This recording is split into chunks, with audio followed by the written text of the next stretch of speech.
A dog is a man's best friend, they say. And to thousands of blind and partially sighted people, a seeing eye dog is essential for an independent life. But dogs can help other people, too.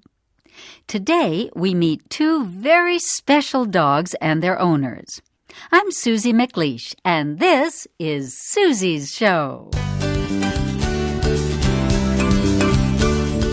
Hello, everyone. Daniel seemed just like any other kid when he was born. But soon his parents were worried. He couldn't sit up straight, and he didn't seem to be developing like their other children. So they went to a specialist doctor and learned that Daniel has a form of muscular dystrophy. Muscular dystrophy is a disease in which the muscles of the body become weaker over time.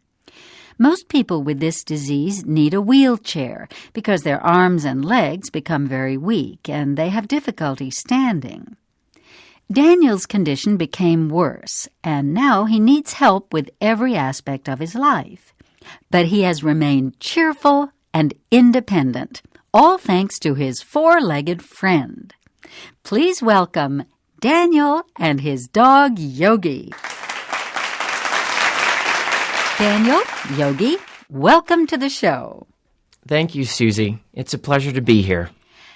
Daniel, why don't you tell us a little about your condition? I have something called Duchenne's muscular dystrophy. That means that my muscles are very weak. I need help getting dressed and undressed or moving around. As you can see, I need this wheelchair. My other wheelchair is a Porsche. I see you have a good sense of humor. Does this help you cope with your disability? Yes, sometimes I joke around, but things have been much better since we got Yogi. Yogi's my dog. I don't know how I could live without him. Now, Yogi's not just any dog, is he? Oh, no, Susie. Yogi is a very special dog. I got him from a wonderful charity called Dogs for the Disabled. They train assistance dogs to help people with disabilities. They recently started training dogs for young adults, and I was so lucky to get one. I'm only the third teen in the country to be given an assistance dog. That's amazing. Daniel, how does Yogi help you? Yogi is so clever. He helps me get dressed in the morning. He can switch the light on and off. If I fall over, he makes a special bark so that my parents know they need to come and get me. At night, Yogi goes to bed at the same time as me, but if my blankets fall over, Yogi picks them up and makes sure I don't get cold. He's like another mother, except he won't tell me to stop watching TV. Dogs for the Disabled has trained over 280 dogs since 1988. Each client has their own story, just like Daniel. Let's meet another person who's benefited from a Dog for the Disabled. Please welcome Erica and her assistance dog, Muffin. Erica, Muffin, welcome to the show. Thank you, Susie.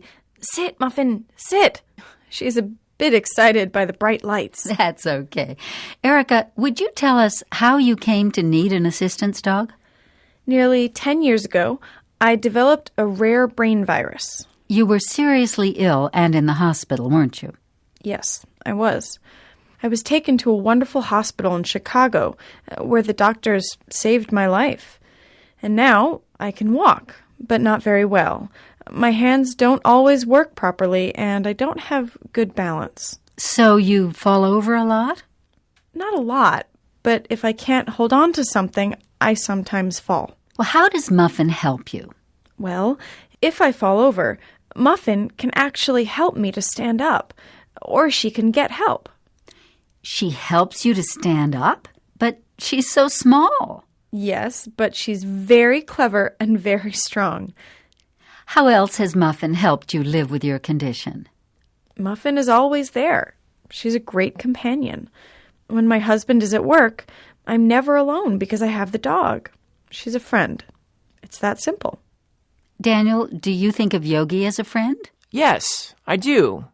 He's patient and understanding and makes me happy when I'm sad. I think that's what a friend should be. Also, I think Yogi has given me a lot of self-confidence. When I go out with Yogi, people don't avoid me anymore. They smile and play with the dog. I'm less alone in the world now. I take Muffin everywhere. I have a good friend who doesn't like dogs very much, but even she likes Muffin now. Well, a little bit. Unfortunately, we're out of time. Daniel, Erica, thank you so much for sharing your stories with us today.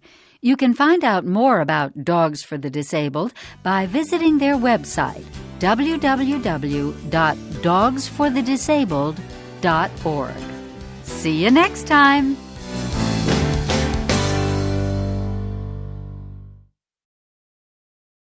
Welcome back to Round the World.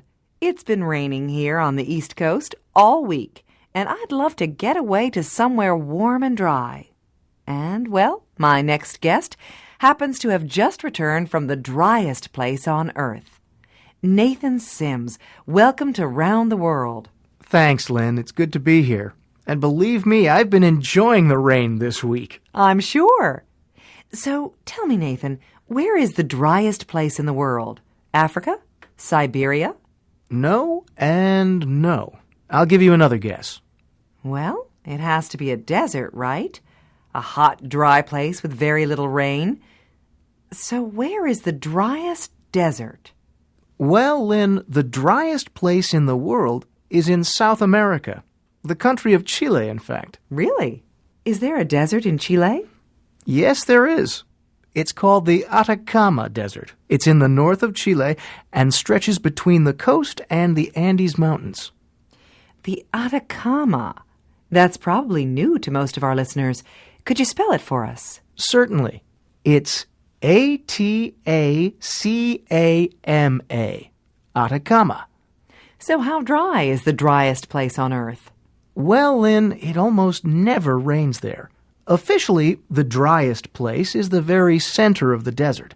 At the center of the desert, there are a few millimeters of rain per decade. That is, a few drops of rain every 10 years. How interesting. Is it possible for anyone to live there? Oh, no. In fact, almost nothing lives there. No plants, no animals, no people. Maybe there are some really tiny living creatures in the soil, but scientists haven't found any yet. In fact, I didn't actually go to the very center of the desert. It's very difficult to reach, and the temperatures make it very dangerous. So where do people live in the Atacama Desert? Well, remember that the Atacama Desert reaches to the sea. There are towns along the coast, and about 1 million people live in them. 1 million? That's right. It's an amazing place. I visited a few small towns and villages, and the people were very friendly. How do they survive without water? Well, they do have some water. There are some water sources, and water trucks bring in more water from outside the region. And, of course, the people in the Atacama have become really good at saving water, because there isn't much of it around. They've even learned a way to make water out of fog. Water out of fog? How's that done? Well, it's very clever. Think about a fishing net, to catch fish, but a very fine net with very small holes between the threads. Well, they put up very large nets, and when the fog touches the nets, water forms. The people then collect the water. They can do this every morning near the coast because there's almost always morning fog. Is that a Chilean invention? A traditional skill? No, actually, the idea came from Canada. The Canadian government gave money to set up the first fog-catching project in the 1990s. That's an amazing idea. Simple but effective. Absolutely. They use the water for growing plants, for washing clothes, and even for taking showers. They must have to collect a lot of water. Well, in one village, the fog catchers produce 10,000 liters of water a day. How much? 10,000 liters. Wow, that's a lot of water. Not really. According to the United Nations, the minimum amount of water a person needs is 50 liters a day. That is, to live comfortably, you need access to about 50 liters of water. So those 10,000 liters can only support 200 people. Well, Nathan, thanks so much for joining us to share this fascinating story. Next week...